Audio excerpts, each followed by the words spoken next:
PS4 and Xbox One owners will be pleased to know that CD Projekt RED has some pretty good news about what to expect from the game's OST. Here's what you need to know. Cyberpunk 2077, CD Projekt RED has good news for fans curious about the game's soundtrack. Picked CD Projekt RED. Another week, another bite of Cyberpunk 2077 news to tide you over until our next big reveal. This week, developer CD Projekt RED has been talking about something we've not heard about in the game yet, the soundtrack. Now, the developer's previous titles have been set in the high fantasy world of The Witcher, and haven't allowed the studio to experiment with music. It's largely been classical, orchestral fare so far.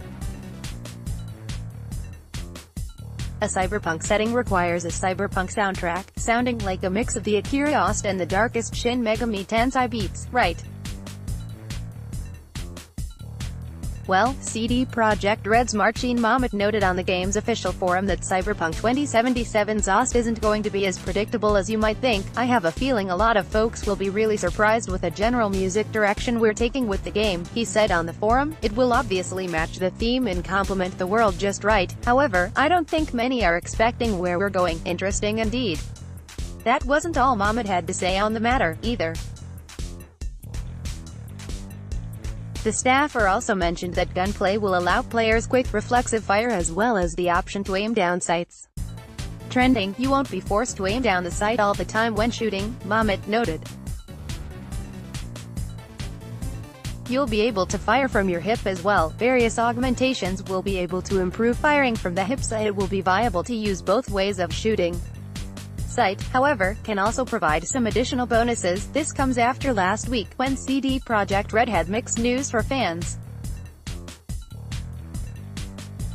Speaking to French outlet Jouactu, lead cinematic animator Massey Edge Peters revealed some of the tools you'll be using in your exploration and exploitation of Night City. In the demo, you could see several types of weapons and different combat systems. Peters tells the outlet, all this is related to the class of the character that you will create. According to the skills you will improve, there will indeed be advantages to using this or that weapon, depending on how you level up your character.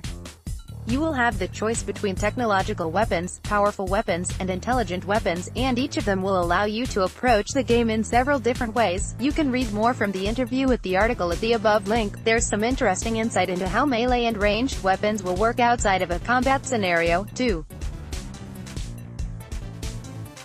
The next bit of news isn't as positive for fans excited about the game, though it's great news for the other studio and staffer involved. Sebastian Stebbian, creative director of the game, has seemingly moved on to Blizzard, away from CD Projekt RED. A user over at Resetera noticed the move via Stebbian's LinkedIn profile, which now mentions that he has joined Blizzard as creative director of an unnamed project.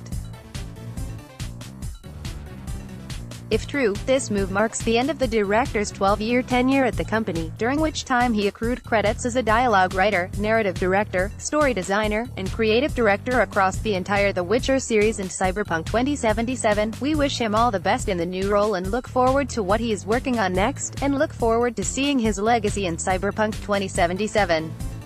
Related articles.